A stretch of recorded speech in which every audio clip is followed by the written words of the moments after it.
here from Rain Country. God is good all the time. Well, I thought today, since we're actually been having a few nice days out here after a long period of hard rain and wind, I would come out here and give you just a quick update of what's happening in the garden, which is pretty much not much when it comes to growing. But we've been getting a lot of work done, and some of that involves up here on the grapevines all around the deck. I spent about 3 days pruning these down. I mean, they were up there, about up to that wire, and I pruned them all out. I've been thinning them out. I'll probably do some more work on them, but for now this is pretty good. I'm trying to get a lot of these vines coming across here to thicken up and just get fatter, and then I keep pruning back some of the smaller ones.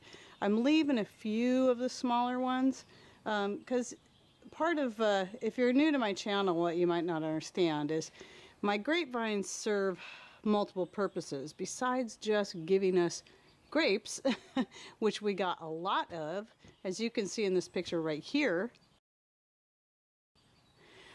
But they also provide us beauty in the deck in the summertime, and also lots of privacy. So working on that. So I like to keep a certain amount of here so I can have plenty of foliage in the summertime. And then of course my blueberries here, they obviously will fill in and make even more privacy between us and the neighbors just to my right here. Eventually we're going to build that fence up and get it taller, but yeah, this just fills in and it's completely green, as you'll have seen in that picture. Now, as far as the garden itself, I still have a lot of my perennial herbs that are still green. My calendula is just now coming to a stop of producing flowers, but it's still green. And we're middle of December right now at the time that I'm shooting this video, though you probably won't see this for a week or so.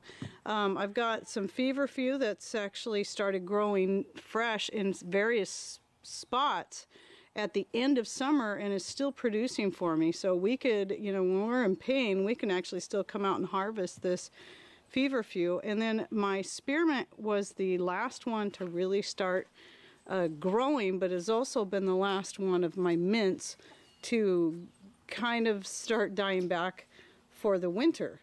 But it's still really good. I mean, I've still got some nice, fresh, yummy leaves on here, and this is the first real good year for my spearmint. It's been one of the slowest to really start growing, but also I'm finding it, because of that, it's the least invasive.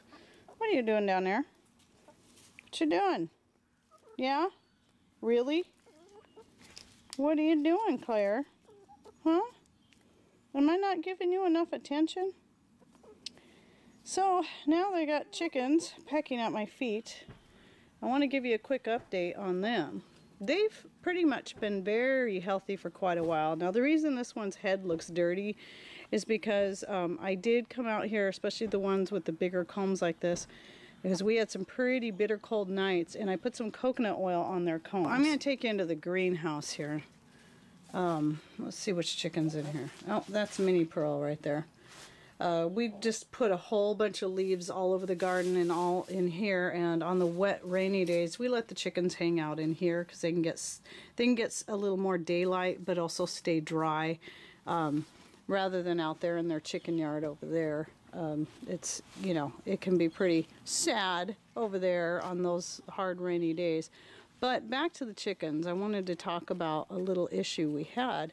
So a few days ago, I found one of my chickens, the backside of it, she was just a mess. She had had diarrhea, it was caked, it was nasty, and I couldn't believe how quickly it had developed. Here she is, this is the one. Now her feathers back here are still kind of a mess, but she is looking so much better. So I got to looking up different chicken things, and you know, I'm sure a lot of people out there who've had chickens for a while are going to tell me all the different things it could be, and yes, I looked all that up. You know, from the serious thing, whatever that one is that starts with a C, I forgot the name of it now that I'm out here, and to worms of various kinds. So what I did was I got a little more religious about putting the diatomaceous earth in their feed and making sure they got some good healthy homemade vinegar in their water. Plus, I started, for the past few days, I've been soaking their grains in vinegar, in my homemade apple vinegar, and giving those to them with cinnamon and garlic added to it as well, and colloidal silver. So just in case it is a bacterial infection that was causing it, because I did find another chicken that was starting to have the same problem. That would hopefully, between the diatomaceous earth, the vinegar, and the colloidal silver and all the other stuff, it would take care of whatever it was. Well, I came out today and checked out my chickens, and you know, that one over there, if you would have seen her, you can tell her feathers are right there, are still clumpy in the back. We spent 2 days, you know, I cleaned her up as best I could, but they're still kind of clumpy, and it's going to take a while for that to grow out and all. But I checked her vent, looks very clean and nice today, and I'm thrilled. I am so happy because I was very, very concerned. So it looks like I'm doing the right thing. The other one is looking better as well. But I'm going to keep a close eye on them all and see how they're coming along, make sure no one else is going to get sick, and I'm just going to keep up. I think part of the problem was I really wasn't keeping up on putting the vinegar in their water like I should have been doing. That could be part of it, and the same thing with the diatomaceous earth, making sure they're getting regular doses of that. But yeah, pretty much everything else as far as the garden goes is just, it's dying back. We cleaned out the chicken coop, especially when we found that they were sick, and we just kind of decided it would be a good time to clean it out real good, get all that nasty stuff out, and lay some fresh bedding down in there so it's spread out all over the garden to give us to help feed our garden for this next year. And yeah, this time of the year there just really isn't much you can do out here. You just you get so few real nice days to get out here and work, and it's pointless to try to work when it's pouring down rain because everything is just a big muddy mess. So we just kind of leave things, most of the time just leave things be, and just kind of keep throwing stuff on the garden throughout the winter until we're ready to plant. I'm very, very happy my chickens are doing better, and I was really kind of freaking out there, being pretty new to taking care of chickens, and it was a messy job, I tell you, cleaning that one up. It was not pleasant, but you know, you care about your animals. It's just what you do. It's just part of it, and I knew that there would come a day that I needed to do that. In case you're wondering, I'll show you a couple of herbs they're all dying back. They don't look so pretty, but here's what the yarrow looks like right now. Here's what the woolly lamb's ear looks like right now. Pretty sad, especially with the chickens out here pecking everything apart, but that's okay. I'm letting them dig and peck and till and get all the bugs and nasties out of there. I'll show you a couple other things before I go. Okay, this is what the catnip looks like right now. Surprisingly, it seemed like last year at this time it was completely died back and there was nothing here. So I'm really surprised. The herbs have all been kind of hanging in there. Even the borage, you know, the chickens, I've just been letting them have a heyday on the borage, and they love the borage, and it's so good for them.